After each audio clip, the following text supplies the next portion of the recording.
Hello everybody and welcome back to the channel. This week's Horizon 5 video we will be taking a look at the 2013 Volvo C30 Polestar. This is added to Horizon 5, first time appearing in Horizon 5 during the Hidden Horizons update.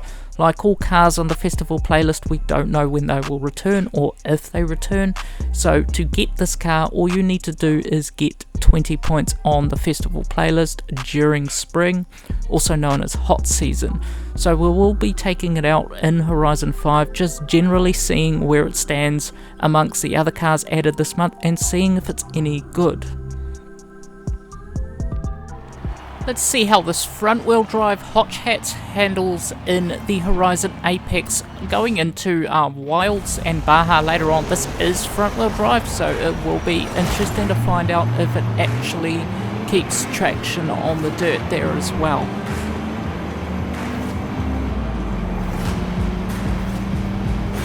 Whoopsies. Let's see if we can cut through this pack here, just past that old skyline.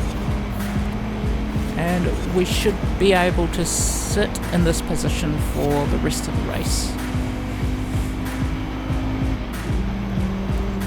Seems to already be a fairly quick Volvo, this one being added into Horizon 5.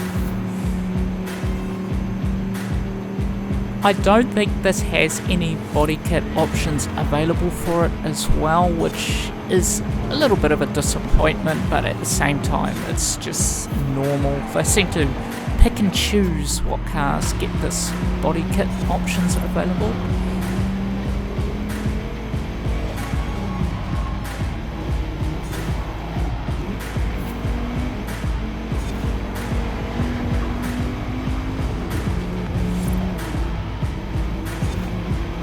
So I think this Volvo was actually, I have seen people stating that this has been discovered in the files of Horizon 4 in the past, but I'm not too sure on that.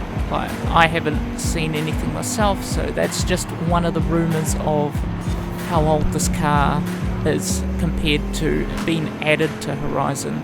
The fact that we've only just got it now, and like I said, that it's been rumoured to be in the files of Horizon 4.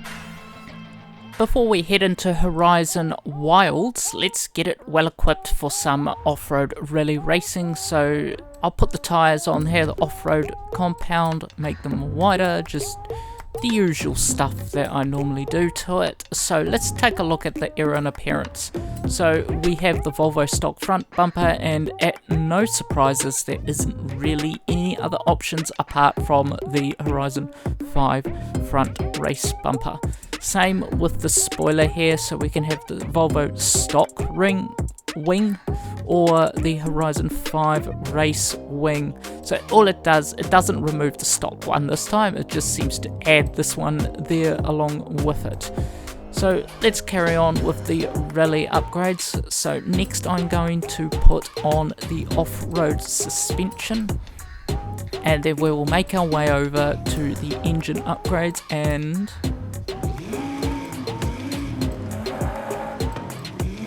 yeah, we'll put the race exhaust on, that sounds a little bit better, and the anti-lag turbo, and we will take it like that and see how well it goes. Now we've put some upgrades on this car, let's take it out into the wilds at the Horizon Badlands and see how it goes. 5, 4, 3, 2, 1.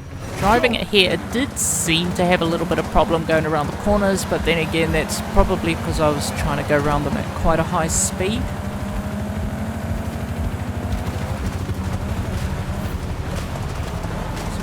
Cut through these packs. So these are all currently hot hatches I'm racing against here. Almost lost control there. Let's see if we can slide past as many as we can before the finish line. So I do feel like it is getting a little bit of traction issues here, mainly because I believe front wheel drives have to pull the entire weight of the vehicle around the track.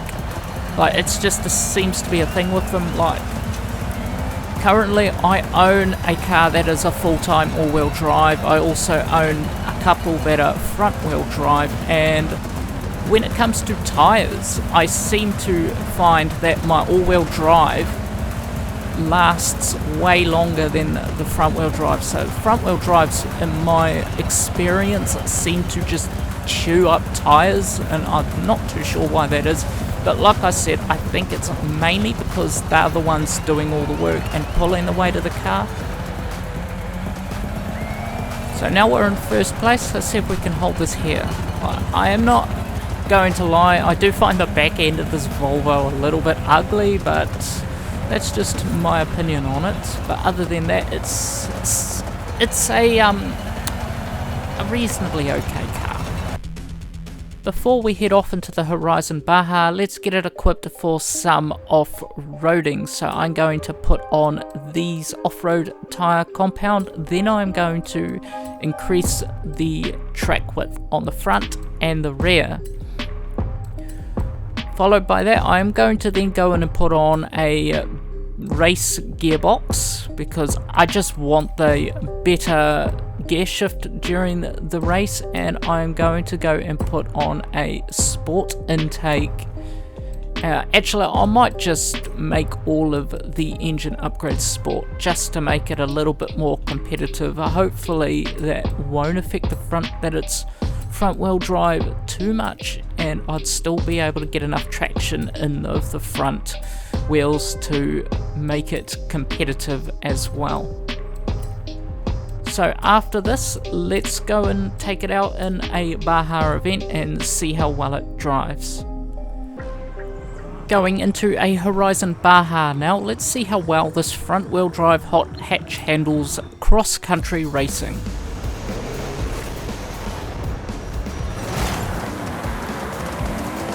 A little bit of a slow start. It seems to be just the thing with off-roading on Horizon 5. Your opponents always seem to be outmatched at the start line. So reasonably okay landing. Slide my way through here.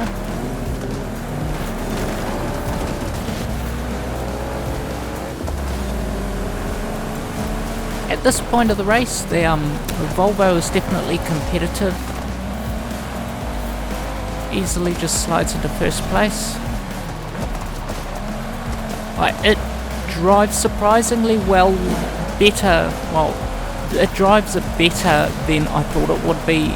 Being a front wheel drive, I thought it would have struggled a fair bit in the off-roading side of things, but I'm actually surprised at how well it's going.